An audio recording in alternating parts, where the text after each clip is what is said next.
Visualization is a gift to your heart and your soul. It's a gift, because if the idea is the seed, visualization is the fertilizer. It's the fertilizer, because when your thoughts are connected with an emotion, see, you would visualize yourself winning, and you would feel all the emotion that came with that. And all you're doing now is you're not chasing a foreign emotion. You know the feeling, and now you're just doing what's necessary to get back to that feeling in real time. Exactly. And so what a good friend of mine, Vishen, the CEO of Mind Valley, who you know, I did a visualization with him. We were in Bali, and he said to me afterwards, "I never get emotional." He doesn't. He doesn't get emotional. Right. He's like right. super, yeah. Well, he was like, I cried. I got emotional. He goes, I figured it out. It's visualization. A good visualization brings in emotion. He was like, that's how you do it. And so I love doing visualizations because, and it's real important in the visualization, you can't see it over there. You have to see it right here. Feel it. You got to feel it right here. Like I am. It's all I am. I am. I am in my dream home. I am in my dream relationship. And then unpack what that looks like. But most importantly, unpack what it feels like. And when you have that emotion in this moment, all of a sudden you stir up something that I don't think will ever go back to sleep. It'll go, okay, let's go get that. And what it really does is it sets up a state of cognitive dissonance. And cognitive dissonance is when you see something in your mind and you see yourself in a way that your behaviors are not currently leading to it. So your mind becomes disrupted and it goes, okay, can we get there? Right, because I'm not there right now. I'm not there right now, and that's not comfortable. Your mind wants to literally be congruent. What it thinks is what you're doing. What it thinks is what you're doing. And so when you set up a constant, and abundant thinkers like you and I, we do it unconsciously. We're constantly keeping ourselves in a state of cognitive dissonance, meaning, okay, what else? And I'm seeing Lisa over there and I'm going, okay, let me go. While being grateful for my now. Yeah. It's not in that I'm going to be whole and complete when I get over there. I'm whole and complete now. I just know I'm supposed to be over there. So let me do what's necessary to get over there. And let me evict any behaviors or characteristics that are stopping me, and let me adopt any new ones that I need. Point 1, you got to be willing to do it afraid. See, you might be waiting for the fear to stop. Well, Lisa, I heard this so many times. Lisa, I'm afraid. What do? Do it anyway. Lisa, I'm afraid. I don't quite know if I should move. Move anyway. I don't know if I should leap. Leap afraid. And then gather your courage on the way down. And if you don't get it before you hit, you're just going to hit anyway. I'd rather die leaping than on the edge figuring out how to get the courage to leap. Yes, yes. Yes, yes. So many times we're waiting. I'm waiting to get something right. I see your hands going up. You guys know if it's your truth, you can raise your hand just like we did on day 0. You're just kind of waiting. You're waiting to get everything in order. You're waiting so that everything is in you, it's together. You're waiting to not be afraid. You're waiting to have the courage. You're waiting to have all the money. You're waiting to lose weight. See, if I waited to release my unwanted pounds before I got in front of you, Lisa Nichols would be the secret. Yes, yes?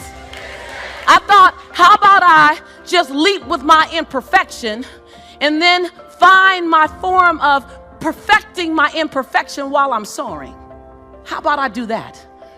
How about you not wait to get it right? You figure out, how does it look doing it wrong?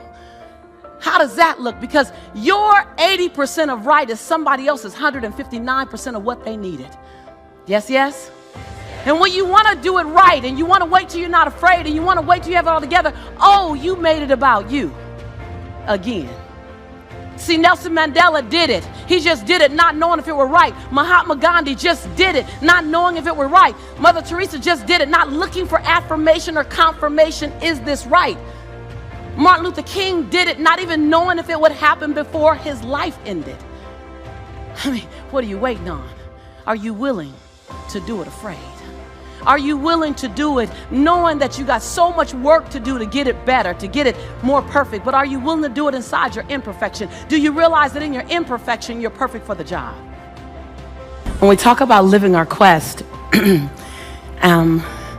I think that living my quest, really, if I look at it on a daily basis, it's finding my own voice. It's finding your voice. It's finding the song that only you can sing, off key or not. It's finding your rhythm. It's discovering what it feels like to walk in your shoes today. It won't look like it looked 10 years ago.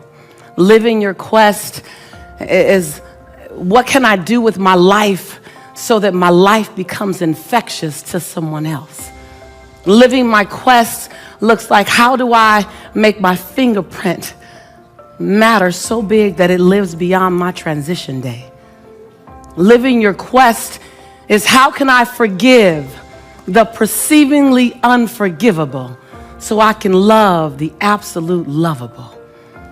Living your quest is, how do I give myself 1,000 second chances, and every time I get to 999, press reset? Yeah. Living my quest is not some ambiguous, untouchable experience. Living my quest means going back and healing the little girl in me so that the woman can be free. It's going back and embracing the little boy in you so that the man can show up and give himself permission to cry when necessary. Living your quest is not something that you can't touch. It's not something that requires a stage or lights or cameras. Living your quest is being complete and content with who you are in the dark of the night, so who you are in the middle of the day is all right. Living your quest is as simple as it is complex. Living your quest is about giving yourself permission, say permission, on a daily basis to become the next best version of yourself. Living your quest is not holding yourself hostage to old decisions, not holding yourself hostage to shame, blame, guilt, regret, and anger. Living your quest is about recognizing that every day I can be reborn to my possibility. See, living your quest is as internal and personal as it is public. Living your quest is about recognizing that you have brilliance in you and not being willing to dim your light one more day. Living your quest means not being afraid of the genius in you, even though you have doubt. Living your quest is recognizing that you get to sing your song off tune, that you can get to live in perfection while you master imperfection. I've long since learned 4 things. To me, this is the road to true freedom. I have nothing to prove. I have nothing to protect. I have nothing to hide. And I have nothing to defend. That your perception of me after I tell my truth is actually none of my business. My perception of me, that I go to bed as whole and complete as I woke up.